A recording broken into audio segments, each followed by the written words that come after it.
The room froze, glasses half raised, smiles suspended midair. And at the center of it all, my ex-mother-in-law, Margaret, standing tall with her champagne flute, voice cutting through the ballroom like a knife. She smiled that polite, sharp smile I knew too well and said, "Before we toast this engagement, I think everyone deserves to know what kind of family they're marrying into." Gasps, whispers, my daughter's fiancé turned pale. My daughter, Emma, clutched her glass tighter, eyes darting between me and her grandmother like she just stepped into someone else's nightmare. You'd think I was exaggerating, but no. I'd survived years of Margaret's digs, manipulations, and underhanded advice, but even I wasn't ready for this. She wasn't just about to make a toast, she was about to detonate a bomb in front of 150 guests, family, and friends. And in that frozen second, with the band waiting to play, the photographer's flash mid-blink, and the fiancé's parents staring wide-eyed, I realized she had planned this. Every word, every pause, every smirk. If you're still watching right now, make sure to hit that like button. It makes you a better person, I promise. But let's rewind, because to understand how we got here, to this moment where my ex-mother-in-law was about to derail my daughter's happiness, you need to know the history. See, Margaret wasn't just any ex-in-law. She was a master manipulator who thought she ran the family like a company. When I first married her son, Daniel, I thought her involvement was normal motherly care.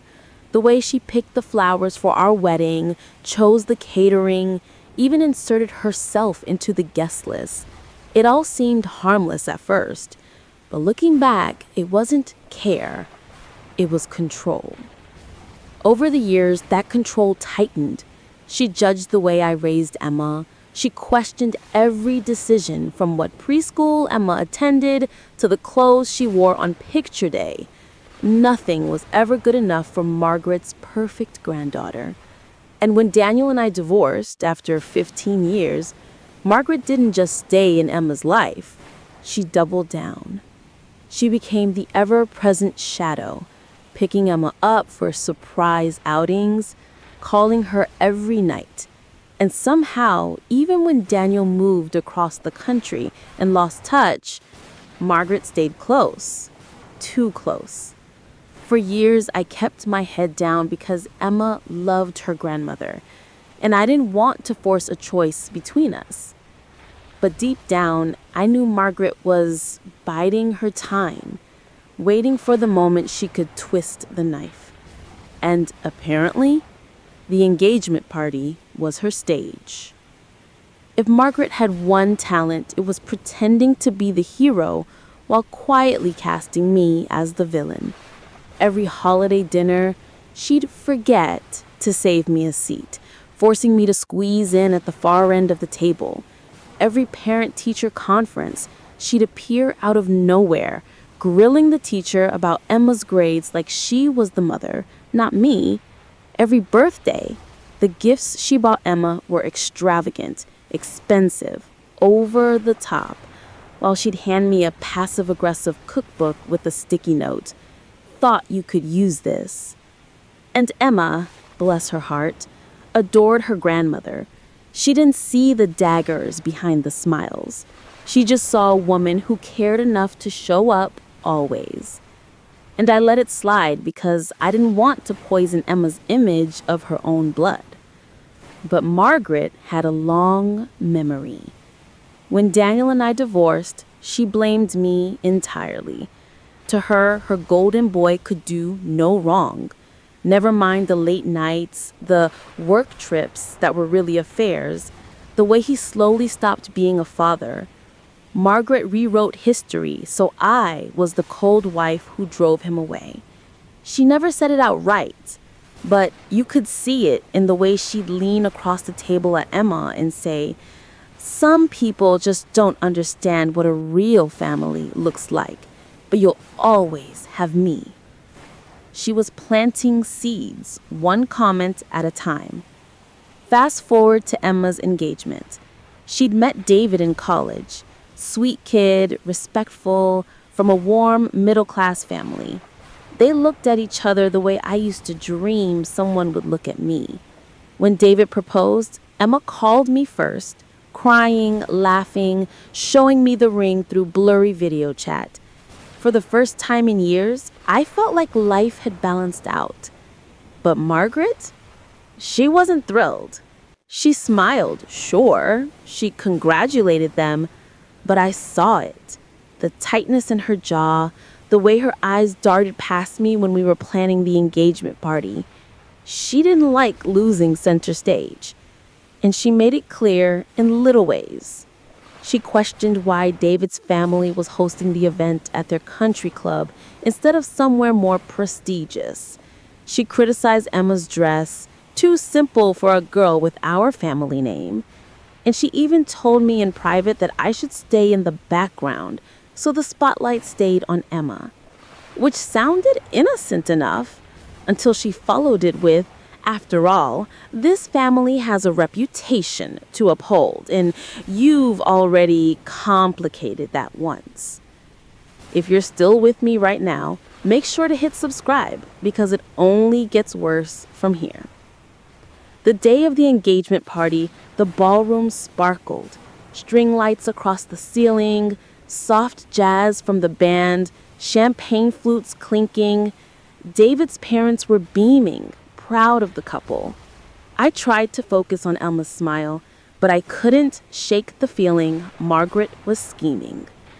She floated from guest to guest, charming as ever, complimenting dresses, laughing too loudly at jokes, positioning herself in every photo. And when the photographer asked for family-only shots, she swooped in before I could, standing directly beside Emma like she was the matriarch of us all. By dessert, I was drained, but Emma was glowing, and that was enough for me. Until the band leader tapped his mic and asked if anyone wanted to give a toast. David's father went first, warm, heartfelt, talking about young love and building a life together. Emma squeezed David's hand, blushing. Then Margaret stood. The air shifted. She didn't look nervous. She looked rehearsed. Glass in hand, chin tilted, smile sharp as glass. And in that moment, I knew she had been waiting for this stage, this spotlight, this perfect opportunity to put me and Emma back in her shadow.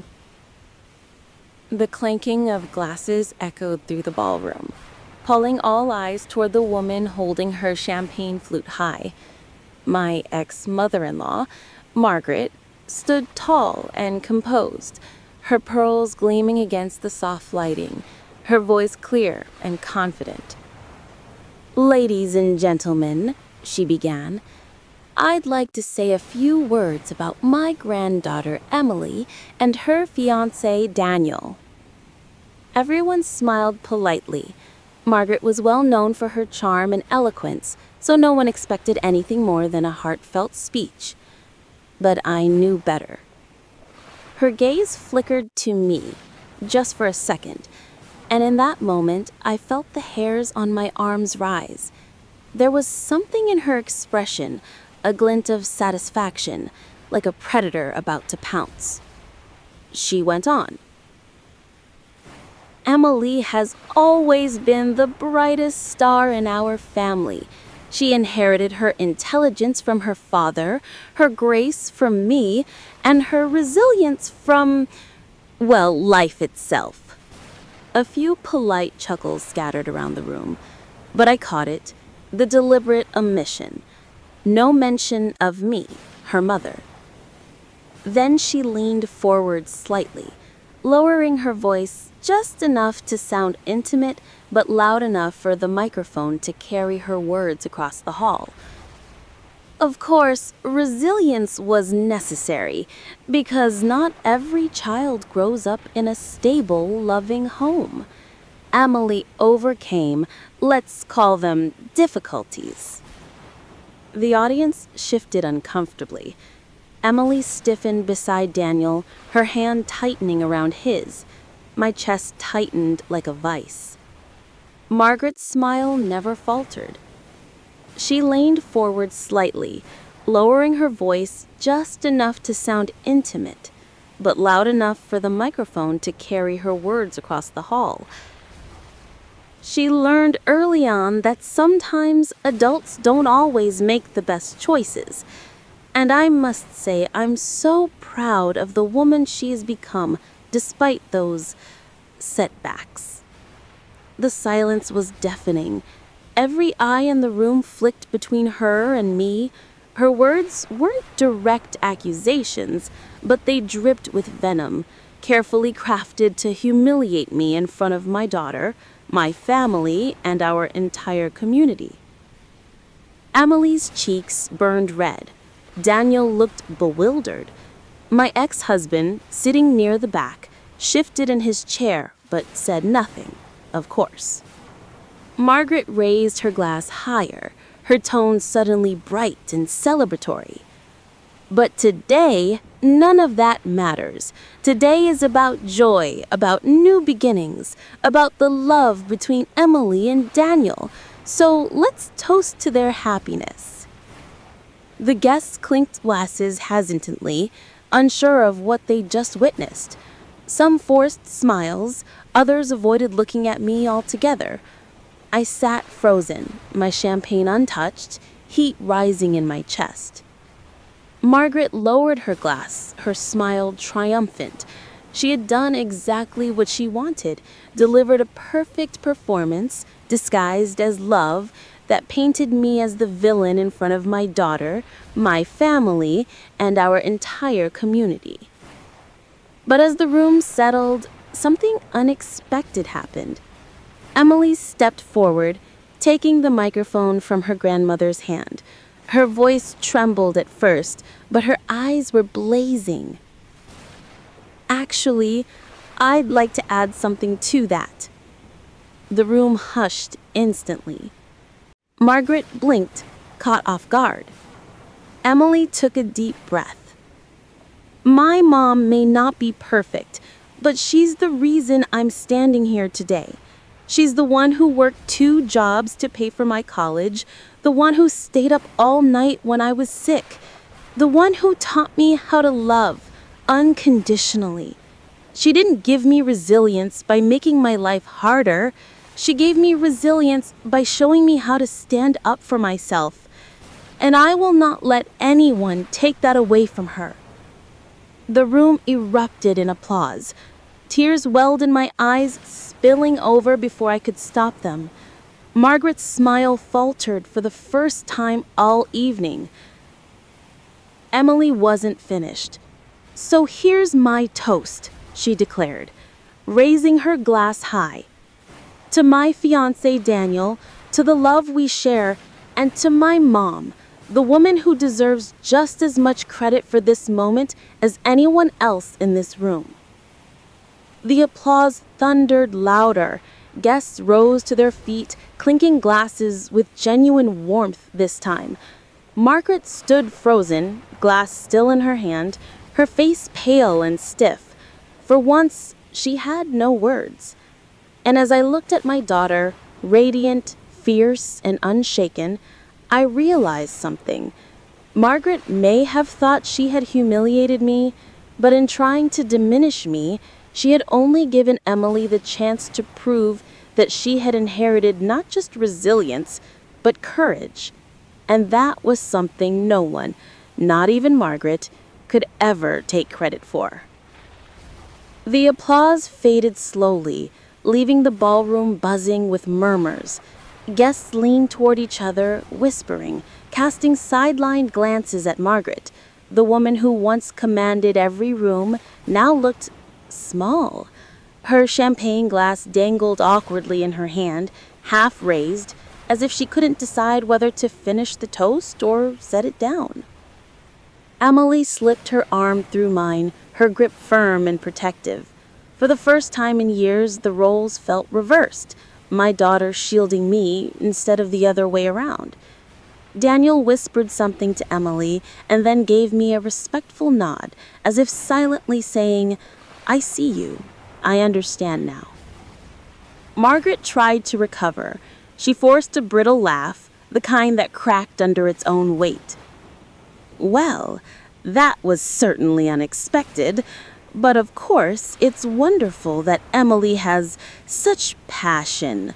That's her mother's influence, I suppose." It was meant to sound gracious, but the words landed flat.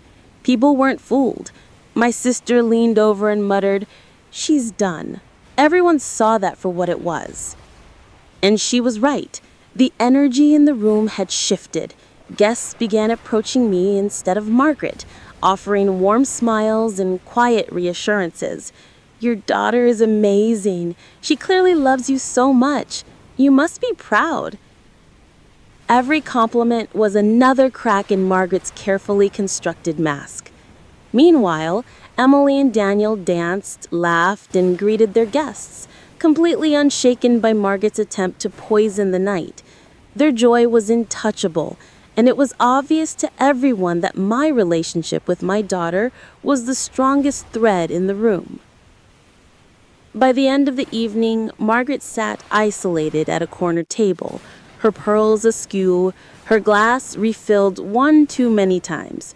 The woman who once orchestrated family gatherings like a conductor had been reduced to a spectator, ignored and dismissed. And though part of me wanted to gloat, I didn't. I simply held my head high, hugged my daughter tight, and let Margaret stew in the silence she had earned. The days that followed sealed the shift. Family members who once treated Margaret like royalty began keeping their distance. Friends called me to say how moved they were by Emily's speech. Even my ex-husband, usually spineless where his mother was concerned, sent a terse message. "She crossed the line. I'm sorry." But the real victory wasn't in Margaret's humiliation. It was in Emily's choice to stand up, loudly, publicly, and fearlessly, for the truth. Margaret had tried to rewrite the story of Emily's life, casting herself as the hero and me as the obstacle. Instead, she ended up exposing herself, bitter, manipulative, and out of touch. And me? I walked away with something Margaret could never tarnish: the undeniable, unshakable bond between a mother and daughter.